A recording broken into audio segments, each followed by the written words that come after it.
Hello everyone, আশা করব সবাই ভালো আছেন, সুস্থ আছেন।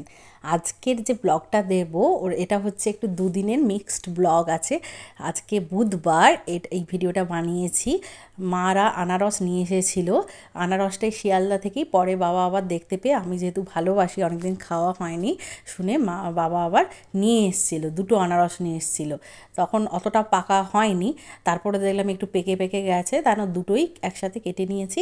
একটা এমনি কাঁচা খাবো নুন আর চিনি মিশিয়ে, আর একটা ভাবলাম তাহলে চাটনি করে রেখে দিই। অনেকটা মিষ্টির রসও আছে, রসগোল্লার রস অনেকটা আছে, আর ভাবলাম তাহলে চাটনি করে নিই, তাহলে থাকবে ফ্রিজে। এই ভেবে এই যে চাটনি করছি। কখনো আগে আমি আনারসের এরকম চাটনি করিনি, চাটনি তো দূরে থাক, আমি আনারসটা কখনো কাটিনি।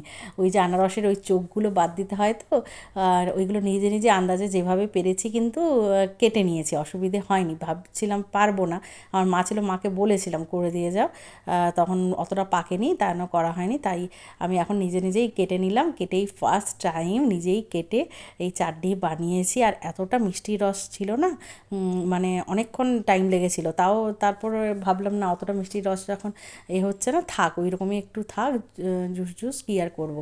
এই দেখুন রাহিকে এবার স্কুল থেকে আনতে যাচ্ছি, এটাই তো এখন ডিউটি রোজকার, রাহিকে স্কুল থেকে নিয়ে আসা। ভালোই হয়েছে, রান্নাবান্নার পর তাড়াতাড়ি করে স্নান করে বেরোতে হয়, এই একটু চাপ পড়ে যায় আর কি। আর এবার রাতের রান্নায় মন দিলাম। রাতে রান্না করব মুরগির মাংসের কিমা ছিল, একটু ছিবড়ে যে সলিড পিসগুলো হয় ওগুলো ছিল, ওগুলো দিয়ে ঘুগনি বানাবো।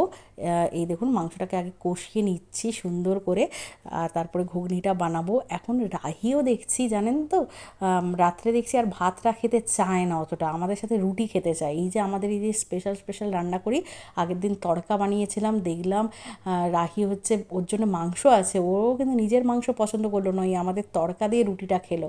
এই আজকেও হয়তো খাবে, মানে এখন দেখছি রাহি এগুলোই ভালোবাসে, সত্যিই তাই। রাহি মানে একটু ও বুঝে গেছে যে আমাদের রান্নাটা একটু বেশ সুন্দর ঝাল ঝাল করে সুন্দর করে বানানো হয়। রাহির জন্যে কিন্তু মানে গুঁড়ো লঙ্কাটা দিইনি, কিন্তু তেল মশলাটা তো থাকে, তারা যতটা পারি শুকনো শুকনো একটু একটু করে দিই, কারণ রুটিটাই দেখছি একটু তৃপ্তি করে খায়, ভাতটা একদমই খেতে পারে না।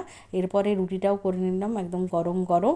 আর সত্যি বলছি আজকের ঘুগনিটা না খুব ভালো হয়েছিল, আমার হাজব্যান্ডও বললো এত ভালো লেগেছে খেতে, সবাই খুব তৃপ্তি করে খেয়েছে, সাথে রাহিও। রাহি যতটা পেরেছে ওই মাংস বেছে মানে একটু শুকনো শুকনো করেই দিয়েছি, ওকে ঝোলটা সেভাবে দিইনি, যেহেতু তেল মশলা আছে এই জন্যেই, লঙ্কা গুঁড়োটা নেই কিন্তু তেল মশলা আছে এই কারণেই।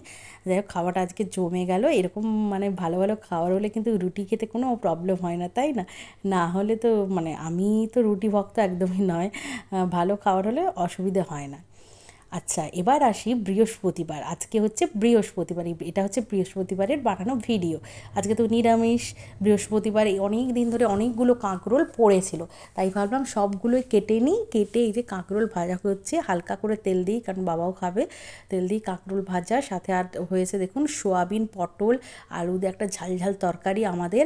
আর লেবু কেটেছি আমি, শিয়ালদা থেকে গন্ধরাজ লেবু নিয়ে এসেছিলাম, বেশ বড় বড়, মাত্র 2 টাকা করে পিস, মানে ভালোই পেয়েছি বেশ বড় বড় সেই লেবু। আর বড়ি ভাজা, আর করেছি সাথে ঢ্যাঁড়স কুমড়ো পেঁপে দিয়ে একটা তরকারি বাবার জন্য। আর এইদিকে আলু ভাজা একটু করেছি, টিফিনে দিয়েছি, রাহি রুটি নিয়ে গেছে। এদিকে কুঁদরি ভাজা করেছি। বন্ধুরা ব্লগটা আজকের মতো এখানেই শেষ করছি, ভালো লাগলে অবশ্যই লাইক এবং শেয়ার করে দেবেন, আর আমার চ্যানেলে নতুন এসে থাকলে চ্যানেলটিকে সাবস্ক্রাইব করে পাশের বেল আইকনটা ক্লিক করে দেবেন। আপনারাও ভালো থাকবেন, সুস্থ থাকবেন। আজকের মতো bye bye, thanks for watching.